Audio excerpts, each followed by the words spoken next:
ئازیزان ساڵتان لەبێت لە لێکدانەوەی هەواڵ هاتینەوە خزمەتان خۆشەویستانە. شەڕی نێوان حەماس و ئیسرائیل ماوەی 3 ڕۆژە درێژەی هەیە. خەڵکێکی زۆری تێدا بوونەتە قوربانی لە بەرنامەی لێکدانەوەی هەواڵی ئەمڕۆماندا داوامان کردووە لە هاوڕێ سەعید ئەمانی ئەندامی کومیتەی ناوەندی کۆمەڵە کە ئامادەی بەرنامەکە بێت تا سەبارەت بە شەڕی نێوان ئیسرائیل و غەزە و ڕووداوەکانی ئەم دوایانەی ناوچەکەی چەند پرسیارێکی ئاراستە بکەین. هاوڕێ سەعید بەخێوی بۆم بەرنامە. زۆر سپاس بۆ تۆ، زۆر سپاس بۆ هاوکارانت و ڕێز و سلاویشم هەیە بۆ بینەرانی تلڤیزیۆنی کۆمەڵە. زۆر سپاس. هاوڕێ سەعید، ئاخرین هەواڵەکان سەبارەت بە شەڕی نێوان ئیسرائیل و حەماس چین؟ هەروەک هەمان ڕەنگەیەوەش هەر ئاگادار بن چون بەردەوام هەواڵەکان بڵاوەکرێنەوە شەڕێکی زۆر خوێناوی و لە عین حاڵدا وەحشیانە لە ئارادا ماوەی 3 ڕۆژە کە بە هێرشی دڕندانەی حەماس کە بە نێوی فلستینیەکانەوەیە کرایە سەر شارۆچکەکانی جوولەکە نشین یا بڵێن ئەوانەی کە خەڵکی ئیسرائیلی تێدا نیشتەجێنەوە لە نەواری مەرزی غەزە بوون. ئەوە بۆ دیتمان کە هێندێک کردداری زۆر دژە ئینسانی تێدا ئەنجام دراوە لە بە پێچەوانش ئەرتەشی ئیسرائیلیش دەجوابدانەوەدا هەر تەقریبەن کردارێکی هاوشێوەی ئەنجام داوە، ینی دەماوەی 3 ڕۆژدا قوربانیەکی کە لەو شەڕە کەوتوتەوە بێوێنەیە حرکاتێکی کە لەو شەڕەدا ڕوویداوە لە نەوعی خۆیدا مەگەر لە سەردەمی داعشدا بینی بێتماندنە ئەوی شەر بێوێنەیە ئەمانە زۆر زۆر جێی داخن تا ئەو جێگایی کە هەواڵەکانمان تاقیب کردەوە ئاگادارین تا ئێستا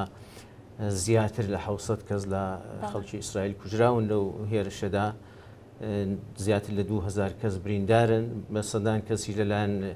هێزەکانی حەماسەوە یا بڵێن کەتیبەکانی عێزەدین خەسامەوە بە دیلیگیراون و بردراونەتە غەزە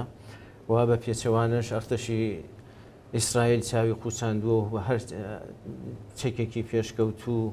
تەکنۆلۆژیەکی پێشڕەفتەی جەنگی ئەمڕۆ کە بەردەستیدا بۆ هێرشی کردوتە سەر ناوچەی غەزەوە ئەویش بەش بە حاڵی خۆی قوربانێکی زۆری لێکەوتوێتەوە کە تا ئێستا وەک باز دەکرێت زیاتر لە 450 ئەوانە خەڵکی فلستین تێدا ژیانیان لە دەستداوە، ژمارەیەکی زۆر ینی لە 2000 زیاتر خەڵک بریندارە، نزیکی 700-800 کەس ئاوارە بووە. دووە هێرشەکە بە شێوەیەکی زۆر چاوەڕوان نەکرا و کولەن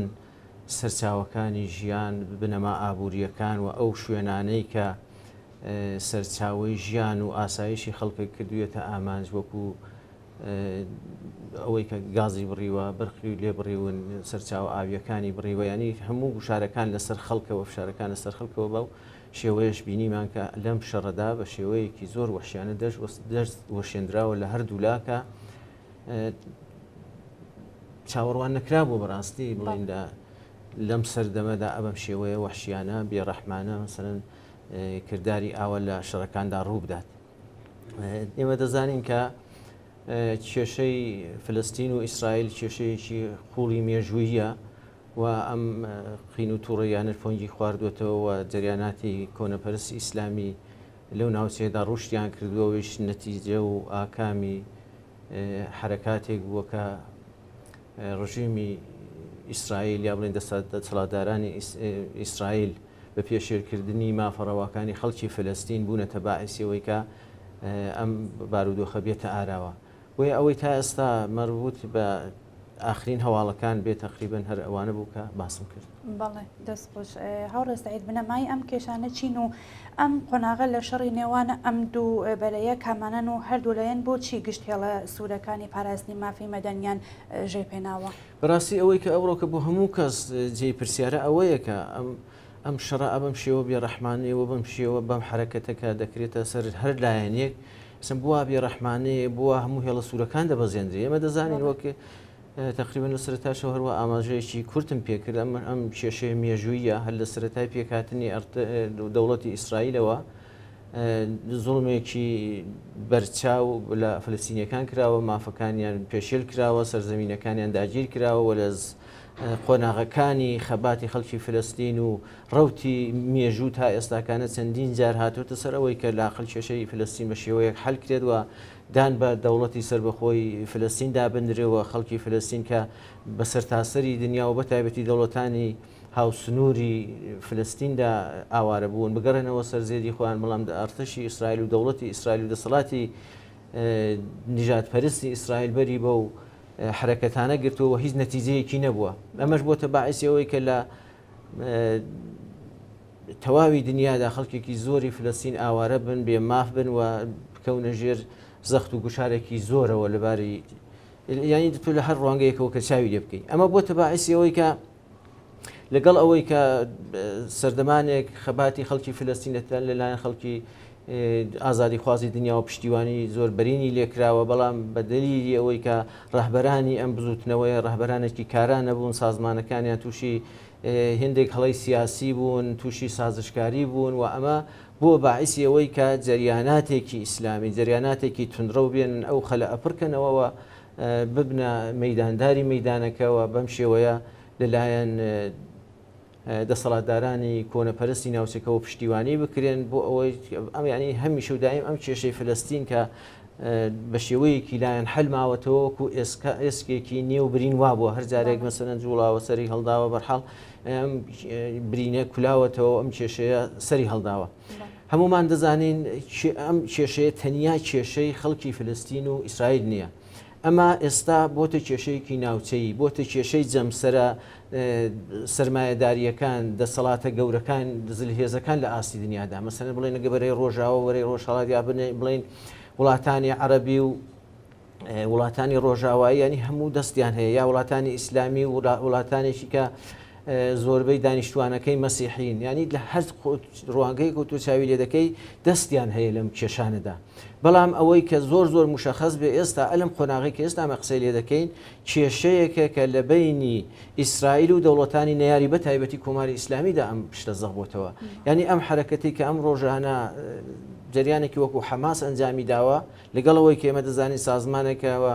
منتقەیەکی زۆر بەرتەسکی بەدەستەوەیە ئابوووریەکی ئەو شێوەی نییە داهاتێکی وای نییە بەڵام لەباری چەک و چۆڵ و ئیمکاناتی نیزامیەوە زۆر پێشکەوتوو بۆ دیارە شوێن لە پشتی هەن تەمین دەکرێت تەمینی ماڵی دەکرێت تەسلیحاتی دەکرێتەوە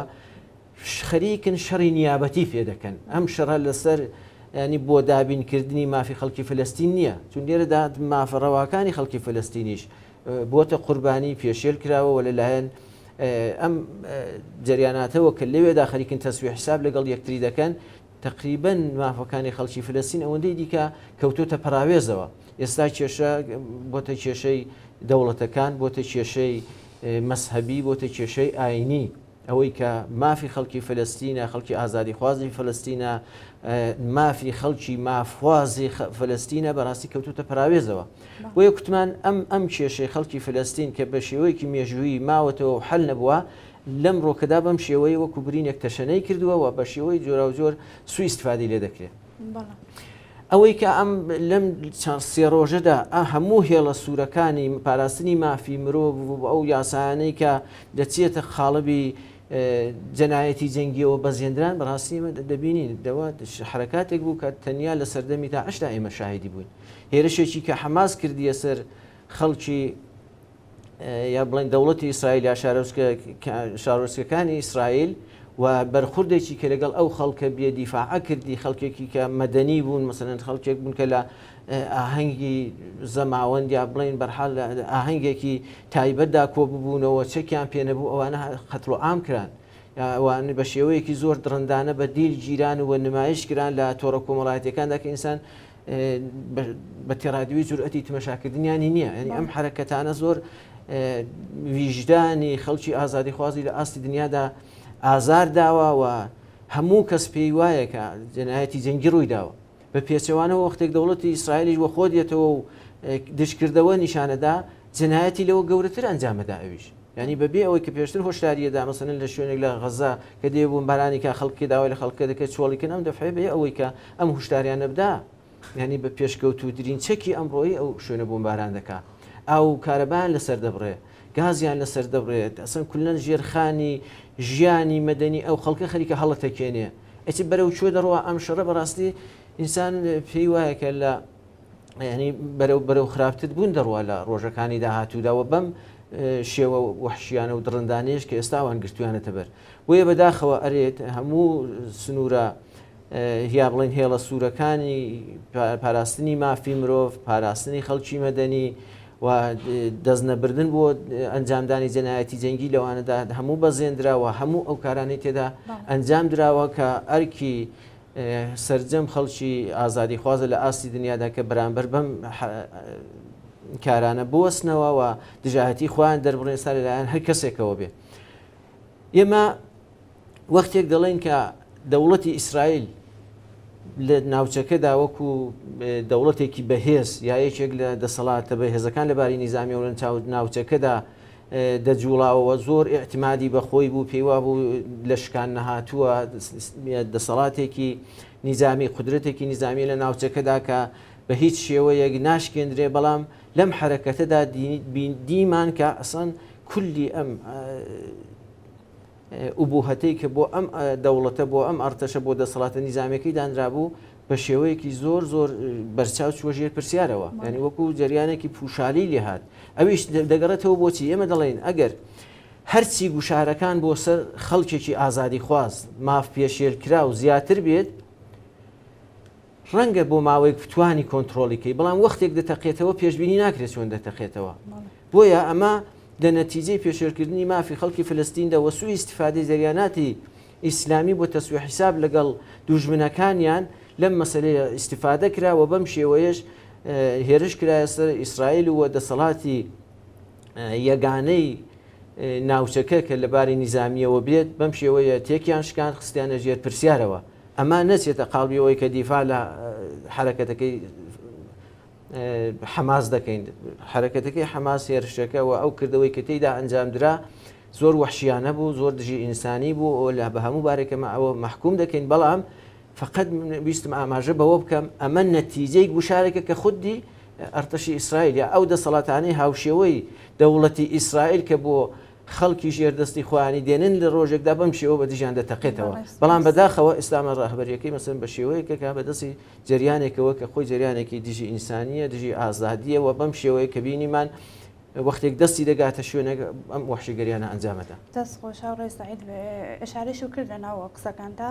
پەیوەندی نێوان ئاڵۆزیەکانی ئەم دوایە ناوچەکە چۆن دەبینین بەڵام بە کورتی زۆر سپاس.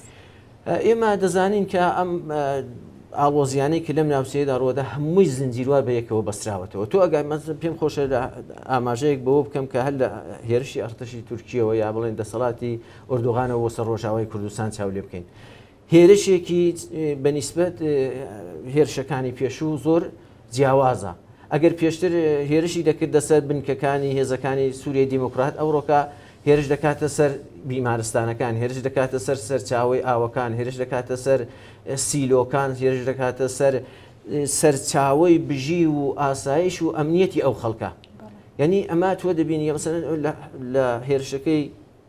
حماسیشدا لە هێرشەکەی پێچەوانی ئیسرائیلیشدا ئەمانەمان بینی و ئەگەر ئێمە لە سەرتاوە کە بە هێرشی ئازربایجان بۆ سەر ئەو نیمچە خودمختاریە یا بڵێن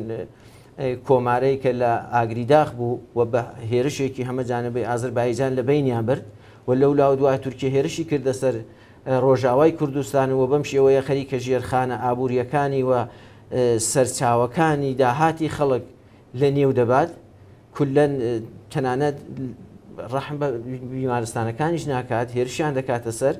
و لەوێش بە شێوەیەکی ئەو وحشیانە هێرشکراسەرە و ناوچەیە حدودی نزیک بە 100,000 زیاتر لە ئەرامەنەی یا خەڵکی ئەرمەنی دانیشتوی و ناوچەیە ئاوارە بوون ئەمە هاتە مەسەلەن ڕۆژاوا و لەو ڕۆژانەشدا دیتمان کە لە ئیسرائیل ئەم حرەکەتەی حەماس ئەم هێرشی حەماس و هێرشی پێچەوانەی ئیسرائیلیش کە یانی دەبینین ئەم کردارانەی کە لەم هێرشانەدا ڕوودەدەن سەرجەمیان زۆر هاوشێوەن بە شێوەیەکی دیکەشیە ساماگەر بڵێن لە هەرێمی کوردستان ئێستا لەمانە بە شێوەیەکی زۆر خەشن و زبر بە شێوەی بۆمباران خەریکن سەرچاوی داهاتی خەڵک بژیوی خەڵک ئاسایش و ئەمنیەتی خەڵک دەخەنە ژێر مەترسیەوە بەڵام لێرە بە شێوەیەکی نەرم ئەوەیە ئاویان لەسەر دەگرنەوە لولەی نەوتیان کە یا مەسەلەن کە بۆ خوان نەوتیان دەردێنا و دەیان فرۆشتەوە بەری ئەوان پێدەگرن لە حکوومەتی ناوەندیەوە کە قەراروا بوو داهات یا مەسەڵەن موچەی ماگانەی کارمەندانی ئەم ناوچەیە تەمینکەن ئەوانەشیان ئەوە بۆ شێوەی بە قەرز دەدەنەوە لیان بڕیونیانی بە شێوەیەکی نەرمتریش لێرە هەر عینی خەریکە ئەو سناریوەیە دەچێتە پێشێ لێرەش خەریکە سەرچاوەی داهاتەکان نابود دەکرێت خەڵک دەخرێتە ژێر فشارەوە ینی حرەکەتێکی ناوچەی دەستی پێکردووە کە زنجیروار بە یەکەوە بەستراوە ینی ئەمەش پیلان بە نظری من پیلانێکی ناوچەیەکە بە تایبەتی ئەکسان لە خودی دەسەڵاتی ئۆردوغان و دەوڵەتی تورکیەدا ئەمە ڕەنگی داوەتەوە کە هەر حرەکەتێکی ئازادی خوازانە کە بتوانێت تۆسقاڵێک هیوا بە داهاتوو ینی بە داهاتوویەکی گەشت بخاتە دڵی خەڵکی ڕاپەڕی و لە تورکیا یا لە کوردستان لە هەر پارسی کوردستان ئەوانە سەرکوتی دەکەن و وای لێ دەکەن کە خەڵک تووشی یەس و ناومێدی بێت. زۆر سپاس هاوڕێ سعید ببوورە کاتی بەرنامەکەمان کەمە گینا پێمان خۆش بوو زیاتر لەم بارەوە قسە بکەین دەست خۆش بۆ هاوکاری. زۆر سپاس بۆ ئەوەی کە ئەو فرسەتتان لە اختیار نای. باڵی بینەرانی ئازیز سپاس بۆ ئێوەش کە تا ئێستا لەگەڵمان بوون کاتێکی خۆش.